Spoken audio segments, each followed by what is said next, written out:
नमस्कार साथियों, easy easy life YouTube channel पर आप सभी का हार्दिक स्वागत है। हम पढ़ रहे हैं कक्षा 8 इतिहास हमारे अतीत भाग 3। ये नहीं पढ़ा तो क्या पढ़ा की इस श्रृंखला में आज हम इसका अंतिम चैप्टर स्वतंत्रता के बाद पढ़ने वाले हैं। आइए शुरू करते हैं। एक नया और खंडित राष्ट्र। अगस्त 1947 में जब भारत आज़ाद हुआ तब उसके सामने कई बड़ी चुनौतियां थीं। बंटवारे की वजह से 80 लाख शरणार्थी पाकिस्तान से भारत आ गए थे। इन लोगों के लिए रहने का इंतज़ाम करना, उन्हें रोजगार देना जरूरी था।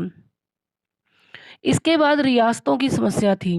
तकरीबन 500 रियासतें राजाओं या नवाबों के शासन में चल रही थी। इन सभी को नए राष्ट्र में शामिल होने के लिए तैयार करना अपने आप में एक टेढ़ा काम था। शरणार्थियों और रियासतों की समस्या पर फौरन ध्यान देना लाजमी था। लंबे दौर में इस नवजात राष्ट्र को एक ऐसी राजनीतिक व्यवस्था भी विकसित करनी थी जो यहाँ के लोगों की आशाओं और आकांक्षाओं को अच्छी तरह से व्यक्त कर सके। ये जो एक चित्र दिया गया है, ये देखिए हजारों की संख्या में यहाँ पर जो लोग दिखाई दे रहे हैं, ये सब कौन है? इलाहाबाद में महात्मा गांधी की अस्थियों का विसर्जन कर रहे हैं। यहाँ पे फरवरी 1948 का यहाँ पे ये दृश्य है। अभी स्वतंत्रता को 6 महीने भी नहीं हुए थे कि सारा राष्ट्र गहरे शोक में पड़ गया। 30 जनवरी 1948 को कट्टर विचारों वाले नाथूराम गोडसे ने महात्मा गांधी की हत्या कर दी। नाथूराम गोडसे ने महात्मा गांधी की हत्या कर दी। वह गांधी जी के इस दृढ़ विश्वास से मतभेद रखता था कि हिंदुओं और मुसलमानों को सद्भावना बनाए बनाते हुए इकट्ठे रहना चाहिए। उसी शाम हक्के बक्के राष्ट्र ने आकाशवाणी पर जवाहरलाल नेहरू का भावुक भाषण सुना। दोस्तों, साथियों, हमारी जिंदगी की रोशनी बुझ गई, चारों तरफ अंधेरा है। हमारे प्रिय नेता राष्ट्रपिता अब नहीं रहे। अब आगे देखिए, 1947 में भारत की आबादी काफ़ी बड़ी थी। कितनी थी? लगभग 34.5 करोड़, है ना? लगभग 35 करोड़ के आसपास यह भारत की जो आबादी है वो थी। यह आबादी भी आपस में बटी हुई थी। इसमें ऊंची जाति और नीची जाति, बहुल हिंदू समाज और अन्य धर्मों को मानने वाले भारतीय थे। इस विशाल देश के लोग तरह तरह की भाषाएं बोलते थे। उनके पहनावे में भारी फर्क था। उनके खान पान, काम धंधों में भारी विविधता थी। इतनी विविधता वाले राष्ट्र को एक राष्ट्र राज्य के रूप में कैसे संगठित किया जा सकता था, ये भी बहुत बड़ी समस्या थी। एकता की समस्या के साथ यहाँ विकास भी एक बड़ी समस्या थी। स्वतंत्रता के समय भारत की एक विशाल संख्या गांवों में रहती थी। आजीविका के लिए किसान और काश्तकार बारिश पर निर्भर रहते थे। यही स्थिति अर्थव्यवस्था के गैर कृषि क्षेत्रों की थी। अगर फसल चौपट हो जाती तो नाई, बढ़ई, बुनकर, अन्य कारीगरों की आमदनी पर भी संकट पैदा हो जाता। शहरों में फैक्ट्री मजदूर भीड़ भरी झुग्गियों में रहते थे जहां शिक्षा और स्वास्थ्य सुविधाओं की खास व्यवस्था नहीं थी। इस विशाल आबादी को गरीबी के चंगुल से निकालने के लिए न केवल खेती की उपज बढ़ाना जरूरी था, बल्कि नए उद्योगों का निर्माण करना भी जरूरी था जहां लोगों को रोजगार मिल सके। तो ये सारी जो चुनौतियां हैं, ये 1947 के बाद जब भारत आज़ाद तो हो जाता है, लेकिन ये सारी जो मुसीबतें हैं, समस्याएं हैं, उनको दूर करने के लिए प्रयासरत भी होना पड़ता है। एकता और विकास की प्रक्रियाओं के बीच साथ साथ चलना जरूरी था। अगर भारत के विभिन्न तबकों के बीच मौजूद मतभेदों को दूर ना किया जाता तो वे हिंसक और बहुत खतरनाक टकरावों का रूप ले सकते थे। लिहाजा ऐसे टकराव देश के लिए महंगे भी पड़ते थे। कहीं ऊंची जाति, नीची जाति, कहीं हिंदुओं और मुसलमानों के बीच, तो कहीं किसी और वजह से तनाव की आशंका बनी रहती थी। दूसरी तरफ अगर आर्थिक विकास के लाभ आबादी के बड़े हिस्से को नहीं मिलते तो और ज़्यादा भेदभाव पैदा हो सकता था। ऐसी स्थिति में अमीर और गरीब, शहर और देहात, संपन्न और पिछड़े इलाकों का फर्क पैदा हो सकता था। अब आगे देखिए, नए संविधान की रचना। दिसंबर 1946 से नवंबर 1949 के बीच तकरीबन 300 भारतीयों ने देश के राजनीतिक भविष्य के बारे में लंबा विचार विमर्श किया। यद्यपि इस संविधान सभा की बैठकें नई दिल्ली में आयोजित की गई, परंतु इसके सदस्य पूरे देश में फैले थे और वे बहुत सारी राजनीतिक पार्टियों के प्रतिनिधि थे। इन्हीं चर्चाओं के फलस्वरूप भारत का संविधान लिखा गया, जिसे 26 जनवरी 1950 को लागू किया गया। ठीक है, भारत के संविधान को कब लागू किया गया है? 26 जनवरी 1950 को लागू किया गया। हमारे संविधान की एक खासियत यह थी, उसमें सार्वभौमिक वयस्क मताधिकार का प्रावधान किया गया था। इसका मतलब क्या होता है? सभी वयस्क नागरिकों को मत देने का अधिकार था। इसका मतलब यह था कि 21 साल से ज़्यादा उम्र के सभी भारतीयों को प्रांतीय और राष्ट्रीय चुनावों में वोट देने का अधिकार था। यह एक क्रांतिकारी कदम था। इससे पहले कभी भी भारतीयों को खुद अपना नेता चुनने का अधिकार नहीं मिला था। ब्रिटेन और अमेरिका जैसे अन्य देशों की जनता को यह अधिकार टुकड़ों-टुकड़ों में ही दिया गया था। अब देखिए, ये संविधान सभा का जो एक चित्र दिखाया गया है, संविधान के उद्देश्यों पर रोशनी डालने वाले प्रस्ताव को जवाहरलाल नेहरू पढ़ते हुए। ये देखिए, यहाँ पर ये जवाहरलाल नेहरू जी खड़े हैं। यहाँ पर ये जो प्रतिनिधिमंडल है, जो संविधान सभा में जो लोग हैं, वो सारे यहाँ पर बैठे हुए हैं। ठीक है?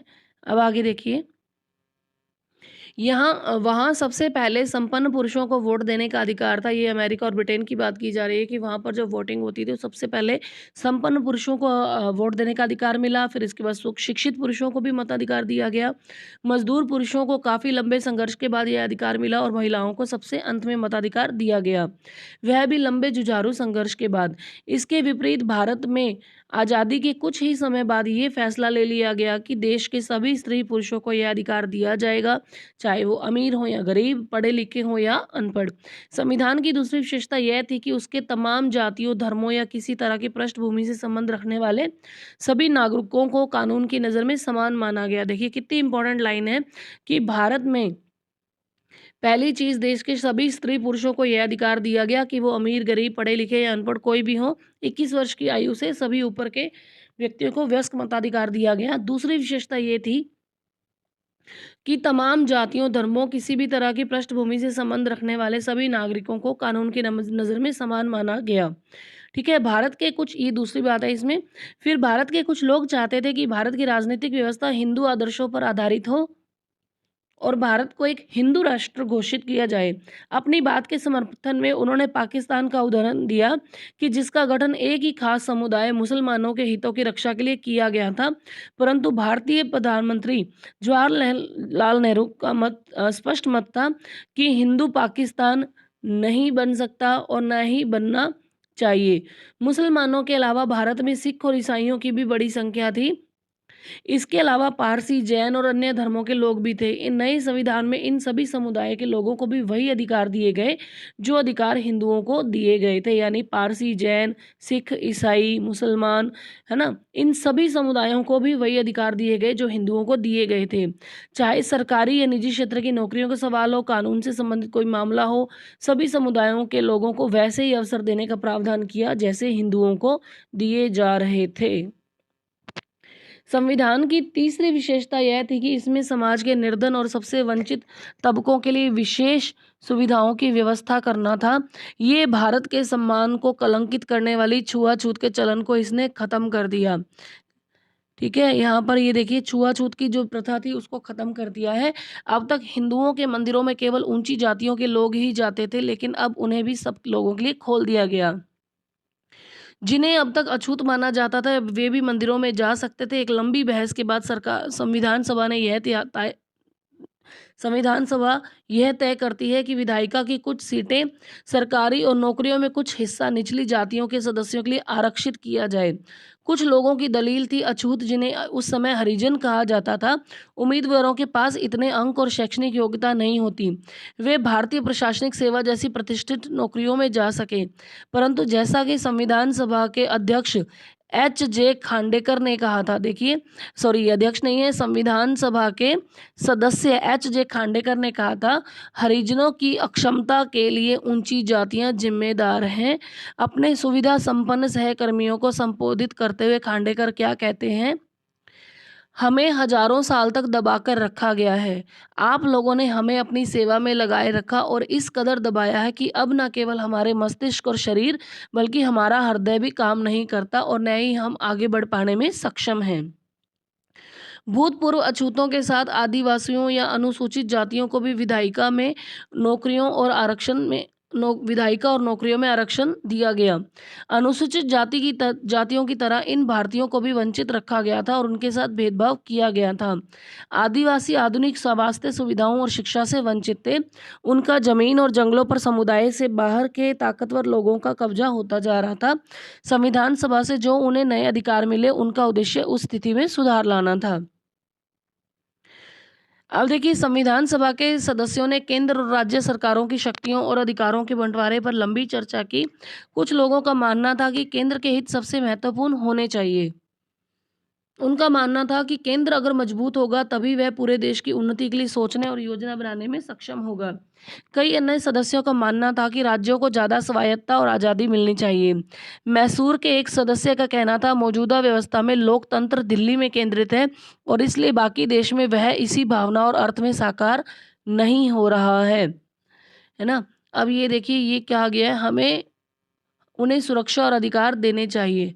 मुख्यमंत्रियों को लिखे एक पत्र में नेहरू ने कहा था, हमारे पास एक मुस्लिम अल्पसंख्यक समुदाय है जो संख्या की दृष्टि से इतना बड़ा है कि अगर वे चाहें तो कहीं भी नहीं जा सकते। यह एक बुनियादी तथ्य है जिसके बारे में बहस की कोई गुंजाइश नहीं है। पाकिस्तान की तरफ से चाहे जितना उकसावा हो और वहाँ के गैर मुसलमानों पर चाहे जो भी अत्याचार हो रहे हों, हमें इस अल्पसंख्यक समुदाय के साथ सभ्य ढंग से व्यवहार करना है।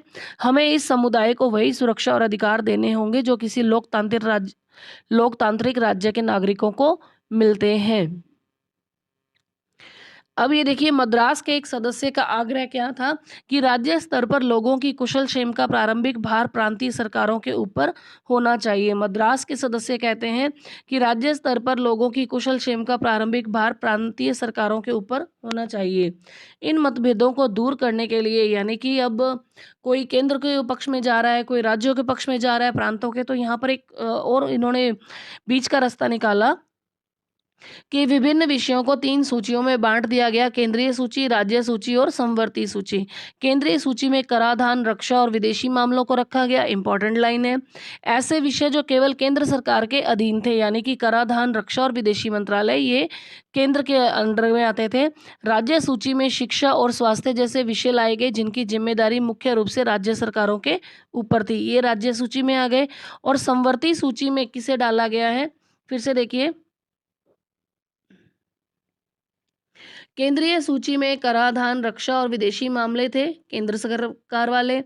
फिर है राज्य सरकारों में किसको रखा गया था, शिक्षा और स्वास्थ्य जैसे विषय लिए गए, ये राज्य सूची में।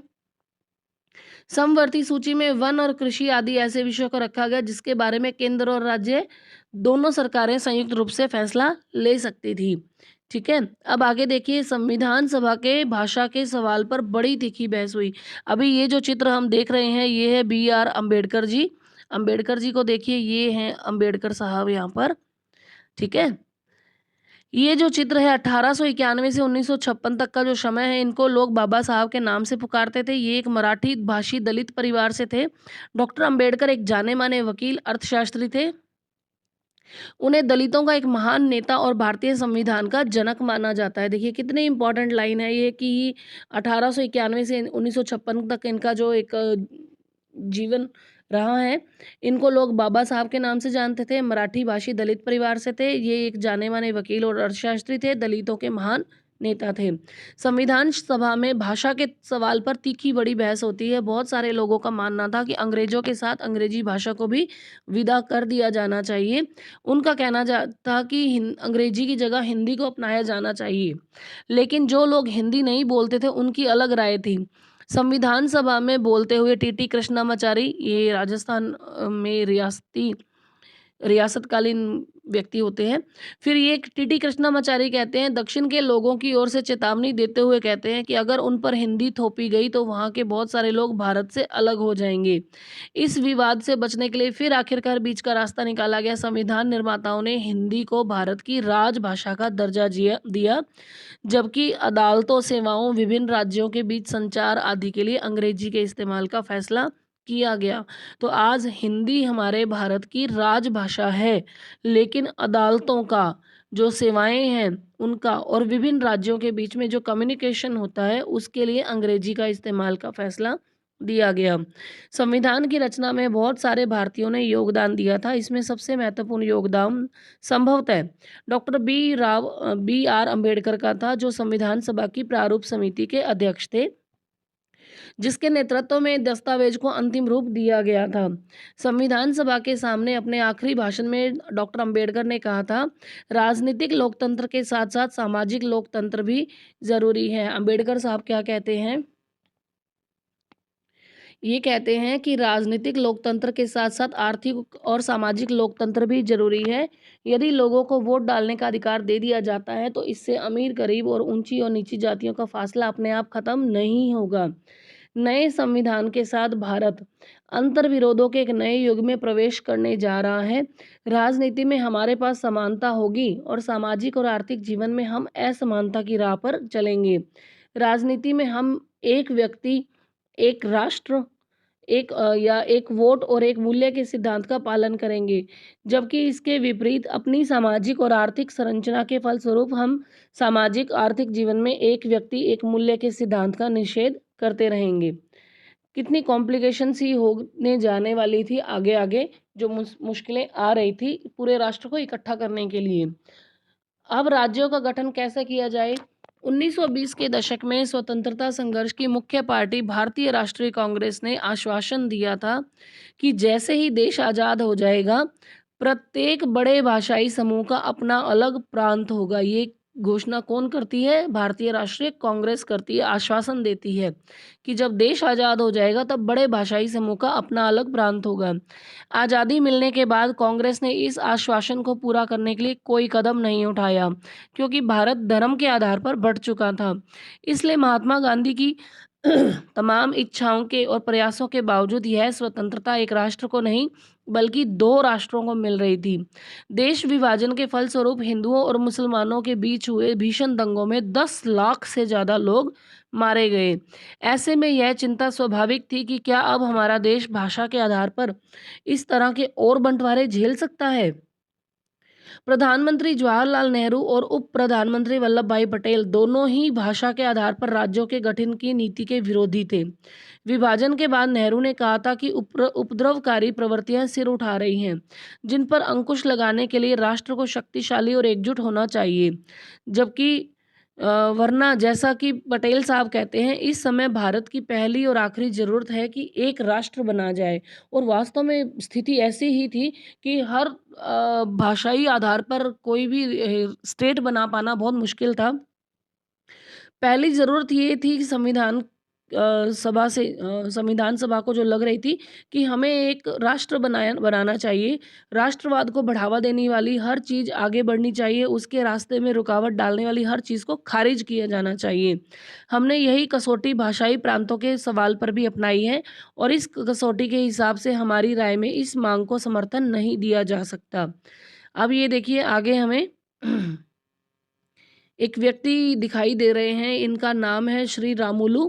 ये गांधीवादी नेता हैं। पट्टी श्री रामुलु ये तेलुगु भाषियों के लिए अलग राज्य की मांग करते हुए अनशन पर बैठते हैं और इनकी मृत्यु हो जाती है। जब कांग्रेस के नेता अपने वायदे से पीछे हट रहे थे, इसलिए जगह जगह असंतोष पैदा होने लग गया। कन्नड़ भाषी, मलयालम भाषी, मराठी भाषी सब अपने अपने राज्य के इंतजार में थे। सबसे गहरा असंतोष मद्रास प्रेसिडेंसी के तेलुगु भाषी जिलों में दिखाई दिया। जब 1952 के आम चुनावों में नेहरू वहां चुनाव प्रचार के लिए गए तो लोगों ने उन्हें काले झंडे दिखाए और कहा हमें आंध्र चाहिए के नारे लगाए। उसी साल अक्टूबर में वयोवृद्ध गांधीवादी पट्टी श्री रामुलु तेलुगु भाषियों के हितों के लिए आंध्र राज्य के गठन की मांग करते हुए भूख हड़ताल पर बैठ गए। जैसे जैसे अनशन आगे बढ़ा, बहुत सारे लोग श्री रामुलु के समर्थन में आगे आने लगे। जगह जगह हड़ताल होने लगी और जुलूस निकलने लग गए। फिर 58 दिन के अनशन के बाद 15 दिसंबर 1952 को श्री रामुलु का देहांत हो जाता है। जैसा कि एक अखबार ने लिखा, श्री रामुलु के देहांत की खबर ने पूरे आंध्र को अस्त व्यस्त कर डाला। विरोध इतना व्यापक और गहरा था कि केंद्र सरकार को आखिर यह मांग माननी पड़ी और इस तरह से 1 अक्टूबर 1953 को आंध्र के रूप में नए राज्य का गठन हुआ, जो बाद में आंध्र प्रदेश बना, यानी कि भाषाई आधार पर।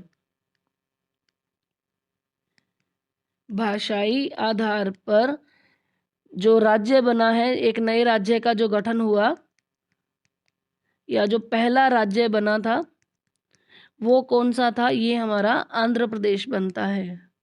आंध्र प्रदेश बनता है। ये कब बनता है? 1 अक्टूबर 1953 को पहला राज्य बनता है भाषाई आधार पर जिसका गठन किया जाता है। आंध्र की स्थापना के बाद अन्य भाषाई समुदाय भी अपने लिए अलग-अलग राज्यों की मांग करने लगे। ये बात तो पहले ही निश्चित हो गई थी कि अगर एक बनेगा तो बाकी सिर भी अपना उठाएंगे। एक राज्य पुनर्गठन आयोग का गठन किया गया। देखिए अब यहाँ पर राज्य पुनर्गठन आयोग का गठन किया जाता है जिसने 1956 में अपनी रिपोर्ट सरकार को सौंप दी। आयोग ने सुझाव दिया कि असमिया, बंगला, उड़िया, तमिल, मलयालम, कन्नड़, तेलुगु भाषियों के लिए अलग-अलग प्रांतों का गठन करने के उद्देश्य से जिलों और प्रांतों की सीमा को पुनः तय किया जाए। उत्तर भारत के विशाल हिंदी भाषी क्षेत्र को बांटकर कई राज्य बना दिए गए।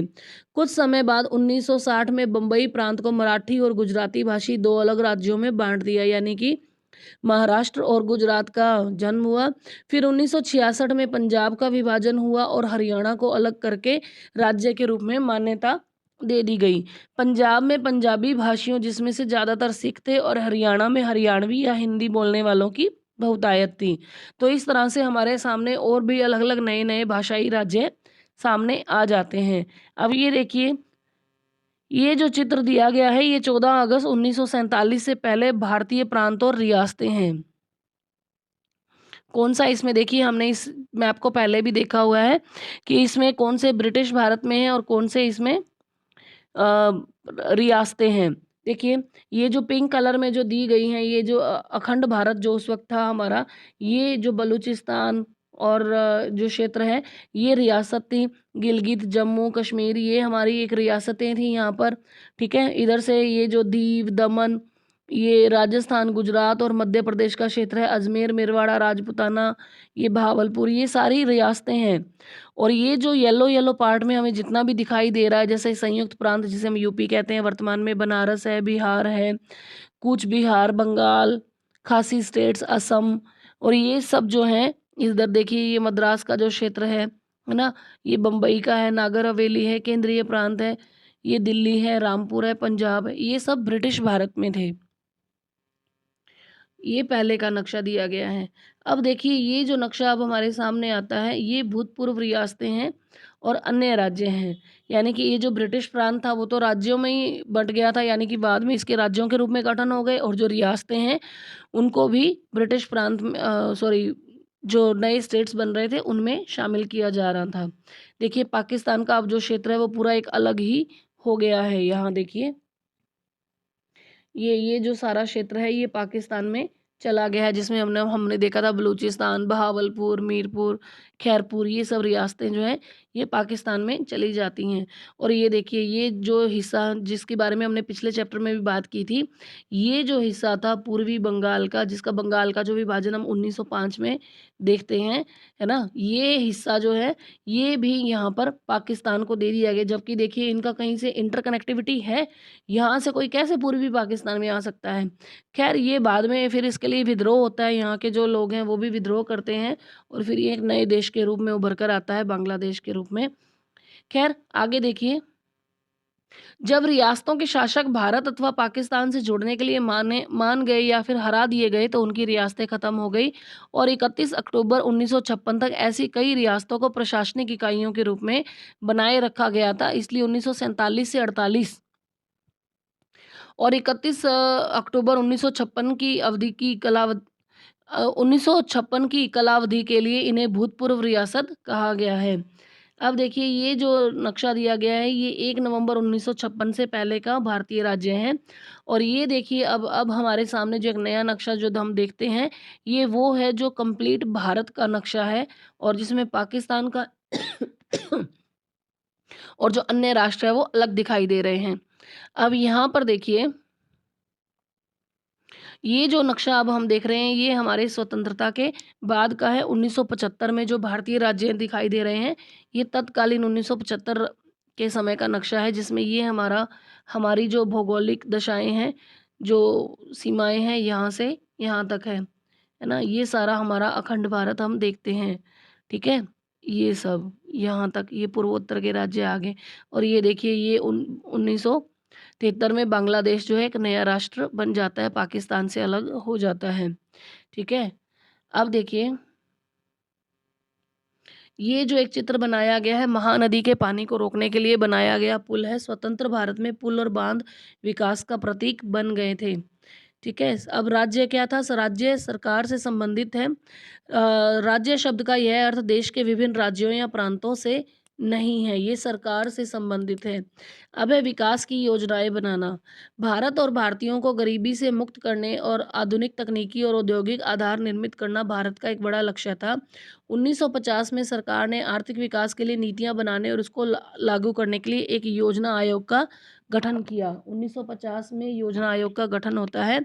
इस बारे में ज़्यादातर सहमति थी कि भारत में मिश्रित अर्थव्यवस्था के रास्ते पर चलेगा। यहाँ राज्य और निजी क्षेत्र यानी सरकार दोनों ही उत्पादन बढ़ाने और रोजगार पैदा करने में महत्वपूर्ण और परस्पर भूमिका अदा करेंगे। किस क्षेत्र की क्या भूमिका होगी, अर्थात कौन से उद्यम सरकार और कौन से उद्यम बाजार द्वारा निजी उद्योगपतियों द्वारा लगाए जाएंगे, भिन्न क्षेत्रों और राज्य के बीच किस तरह का संतुलन बनाया जाएगा, इस सब को परिभाषित करना योजना आयोग का काम था। ये देखिए अभी नीचे हम एक चित्र देख रहे हैं, गांधी सागर बांध पर चल रहा काम है। मध्य प्रदेश स्थित चंबल नदी पर बनाए गए 4 बांधों में यह पहला था।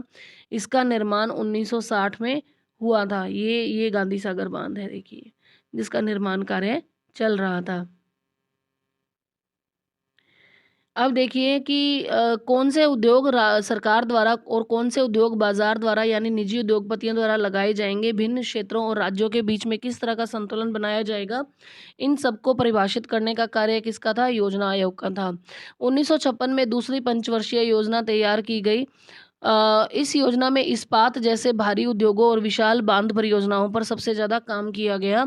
ये काम सरकारी नियंत्रण के अंतर्गत रखे गए भारी उद्योगों पर यह जोर और अर्थव्यवस्था की राज्य नियंत्रण की कोशिशें अगले कुछ दशकों तक आर्थिक नीति को प्रभावित करती रही। इस पद्धति के बहुत सारे समर्थक थे तो कुछ मुखर विरोधी भी थे। कुछ लोगों को लगता था कि इस प्रणाली में खेती पर पर्याप्त जोर नहीं दिया जा रहा है। अब पंचवर्षीय योजनाओं पर पहले देखिए नेहरू जी के विचार पढ़ लेते हैं। प्रधानमंत्री जवाहरलाल नेहरू योजना प्रक्रिया के भारी समर्थक थे। उन्होंने राज्यों के मुख्यमंत्रियों के नाम लिखे अपने पत्रों में नियोजन के आदर्शों और उद्देश्यों की व्याख्या की। इन्होंने बहुत सटीक इसकी एक व्याख्या की है कि योजना आयोग जो बनाया गया है, पंचवर्षीय योजनाएं जो बनाई गई हैं, बहुत दूरगामी परिणाम देंगी। पंचवर्षीय योजना के पीछे भारत की एकता और देश के विभिन्न जनसमूहों के विराट आपसी सहयोग की अवधारणा पर निहित है। हमें हमेशा यह बात ध्यान में रखनी चाहिए, याद रखनी चाहिए कि इस प्रक्रिया में सिर्फ सरकारी तंत्र का ही महत्व नहीं होता, बल्कि जनता के उत्साह और सहयोग का महत्व भी इससे ज़्यादा है। हमारे लोगों को एक विशाल उद्यम में साझेदारी का उत्साह, उन्हें अपने अगले उद्देश्य की ओर बढ़ते सहयात्री जैसा एहसास होना चाहिए। बेशक योजना बहुत सारे अर्थशास्त्रियों, सांख्यिकी विशेषज्ञों और ऐसे ही दूसरे लोगों की गणनाओं पर आधारित हो सकती है, परंतु केवल आंकड़ों और संख्याओं से हालांकि ये महत्वपूर्ण है, ये किसी योजना में जीवन पैदा नहीं करते हैं। जीवन का यह उच्छ्वास तो कहीं और से आता है। अब यह हमारी जिम्मेवारी है कि ठंडे अक्षरों में लिखी योजना को एक ऐसा जीवंत और गतिशील उद्यम बना दें कि वह लोगों की कल्पनाओं को साकार कर सके। देखिए कितनी अच्छी वर्डिंग्स का इस्तेमाल किया गया है। अब हम एक और देख रहे हैं, भिलाई स्थित संयंत्र में जवाहरलाल नेहरू, भिलाई स्थित इस्पात कारखाने की स्थापना 1959 में, तत्कालीन सोवियत संघ की स्थापना, ये बहुत इंपॉर्टेंट है। भिलाई में जो ये इस्पात कारखाना स्थापित किया गया था 1959 में, इसकी स्थापना तत्कालीन सोवियत संघ की सहायता से की गई थी। छत्तीसगढ़ के पिछले पिछड़े ग्रामीण इलाके में स्थित यह कारखाना आधुनिक भारत के विकास का एक महत्वपूर्ण प्रतीक बन गया था। ठीक है। अब देखिए कुछ लोगों का कहना था, ये यहाँ पर जवाहरलाल नेहरू खड़े हैं, यहाँ पर ये देखिए भिलाई संयंत्र में 1959 में जब इसकी स्थापना होती है। कुछ लोगों का कहना था कि प्राथमिक शिक्षा की उपेक्षा हो रही है। कुछ अन्य लोगों का कहना था कि आर्थिक नीतियों के कारण पर्यावरण पर पड़ रहे प्रभावों पर उचित ध्यान नहीं दिया जा रहा है। तो महात्मा गांधी की एक अनुयायी होती हैं मीरा बहन, यहाँ पर ये 1949 में लिखती हैं कि विज्ञान और मशीनरी के द्वारा उसे यानी मानवता को कुछ समय तक भारी फायदा हो सकता है, लेकिन आखिरकार हमें तबाही ही मिलेगी। हमें कुदरत के संतुलन का अध्ययन करके उसके नियमों के हिसाब से अपनी ज़िंदगी चलानी चाहिए, तभी हम स्वस्थ और नैतिक रूप से सभ्य प्रजाति के रूप में जीवित रह पाएंगे। अब देखिए कि मीरा बहन जो है ये इतनी अच्छी सोच रखती हैं। और अब देखिए ये संयुक्त राष्ट्र में जवाहरलाल नेहरू और कृष्णा मेनन। कृष्णा मेनन कौन होते हैं? ये होते हैं, कृष्णा मेनन ने 1952 से 1962 के बीच संयुक्त राष्ट्र में भारतीय प्रतिनिधि मंडलों का नेतृत्व किया और गुट निरपेक्षता की नीति के पक्ष में आवाज उठाई। ये संयुक्त राष्ट्र का सम्मेलन होता है जिसमें जवाहरलाल नेहरू और कृष्णा मेनन जो है ये जाते हैं। ठीक है, जिस समय भारत को आज़ादी मिली तब तक दूसरे विश्व युद्ध की तबाही को कुछ ही समय हुआ था। 1945 में गठित की गई अंतर्राष्ट्रीय संस्था संयुक्त राष्ट्र अभी अपने शैशव काल में थी। 1950 और 60 के दशकों में शीत युद्ध का उदय हुआ। शक्तिशाली देशों के बीच प्रतिद्वंदिता पैदा हुई। अमेरिका और सोवियत संघ के बीच वैचारिक टकराव गहरे होते गए। फलस्वरूप दोनों देशों ने अपने अपने समर्थक देशों को मिलाकर सैनिक गठबंधन बना लिए।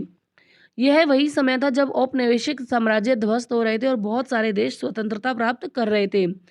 प्रधानमंत्री जवाहरलाल नेहरू नव स्वाधीन भारत के विदेश मंत्री भी थे। उन्होंने इस संदर्भ में स्वतंत्र भारत की विदेश नीति की रूपरेखा रखी। गुट निरपेक्ष आंदोलन इसी विदेश नीति का मूल आधार है। मिस्र, यूगोस्लाविया, इंडोनेशिया, घाना और भारत के राजनेताओं के नेतृत्व में गुट निरपेक्ष आंदोलन दुनिया के देशों से आह्वान किया कि इन दोनों मुख्य सैनिक गठबंधनों में शामिल न हो, परंतु गठबंधनों से दूर रहने की इस नीति का मतलब था अलग थलग या तटस्थ रहना नहीं था। अलग थलग रहने का मतलब था कि विभिन्न देश अंतर्राष्ट्रीय मामलों से दूर रहें, जबकि भारत जैसे गुट निरपेक्ष देश तो अमेरिकी और सोवियत गठबंधन के बीच सुलह सफाई में एक और अहम भूमिका अदा कर रहे थे। इन देशों ने युद्ध को टालने के प्रयास किए और अक्सर युद्ध के खिलाफ मानवतावादी और नैतिक रवैया अपनाया, परंतु विभिन्न कारणों से भारत सहित बहुत सारे गुट निरपेक्ष देशों को युद्ध का सामना करना पड़ा। 1970 के दशक तक बहुत सारे गुट निरपेक्ष आंदोलन देश जो है गुट निरपेक्ष आंदोलन के सदस्य बन चुके थे। ये देखिए यहाँ पर भी जवाहरलाल नेहरू है। ये बाडुंग इंडोनेशिया में एशिया और अफ्रीका के नेताओं की बैठक होती है। बाडुंग सम्मेलन बोला जाता है, 1955 में होता है। इस प्रसिद्ध सम्मेलन में 29 से ज़्यादा नव स्वाधीन देशों के प्रतिनिधियों ने इस बात पर चर्चा की थी कि अफ्रीका एशिया के देश उपनिवेशवाद और पश्चिमी प्रभुत्व के विरुद्ध अपने प्रयास किस तरह जारी रख सकते हैं। आगे देखिए, राष्ट्र के 60 वर्षों के बाद 15 अगस्त 2007 को हमने एक स्वतंत्र राष्ट्र के रूप में अपनी 60वीं वर्षगांठ मनाई। इस दौरान हमारे देश का प्रदर्शन कैसा रहा, संविधान में तय किए गए आदर्शों को हम किस तरह साकार कर पाए, भारत अभी एक है और लोकतांत्रिक राह पर चल रहा है, यह गर्व करने लायक उपलब्धि है।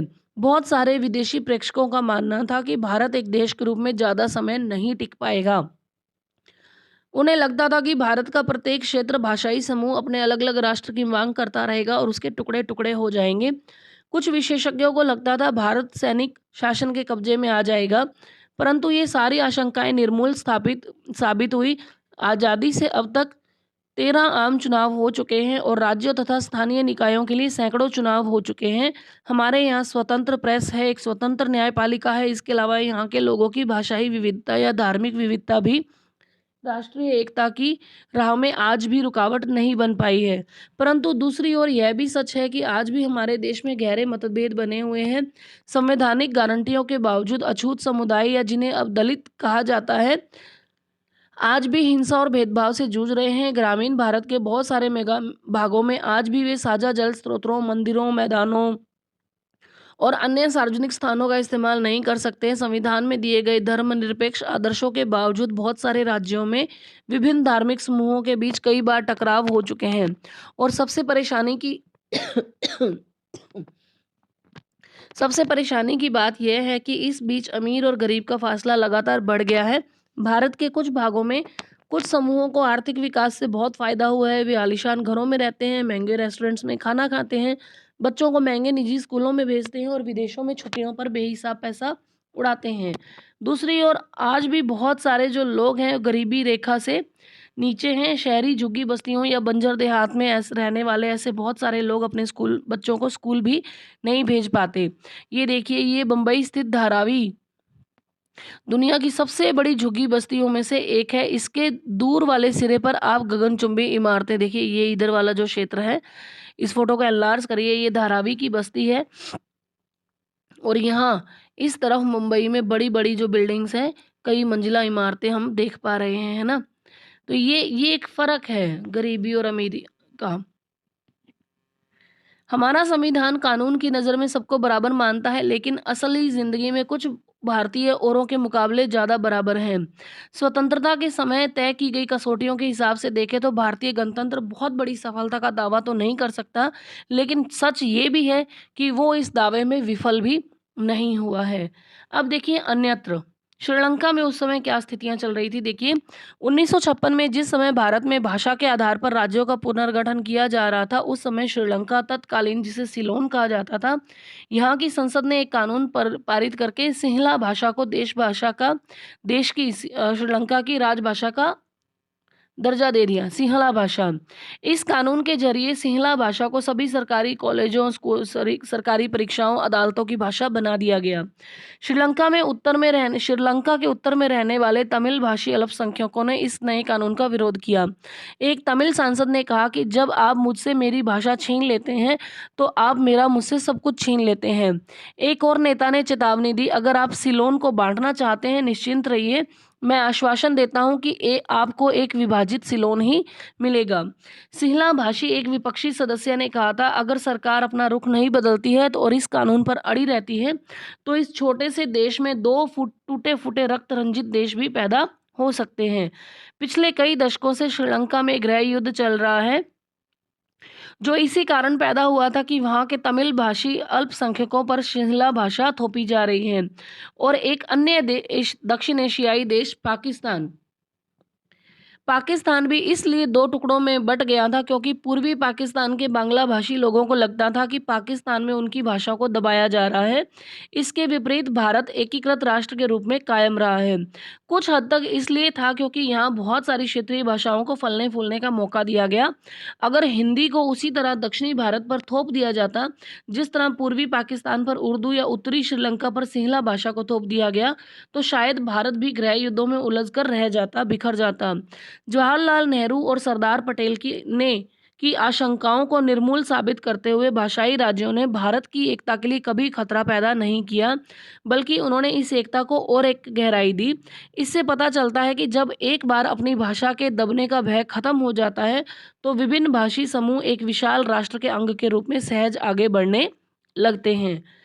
चलिए जी, तो इस तरह से आज के लिए इतना ही। हमारी ये जो 8th क्लास के जो चैप्टर हैं वो पूरे होते हैं। मॉडर्न हिस्ट्री के हमने काफ़ी सारे कॉन्सेप्ट्स को पढ़ा है। जल्द ही मिलते हैं एक और नई बुक के साथ। 9th क्लास की एनसीईआरटी शुरू करेंगे जल्द ही। तो आज के लिए इतना ही। हार्दिक धन्यवाद, आभार।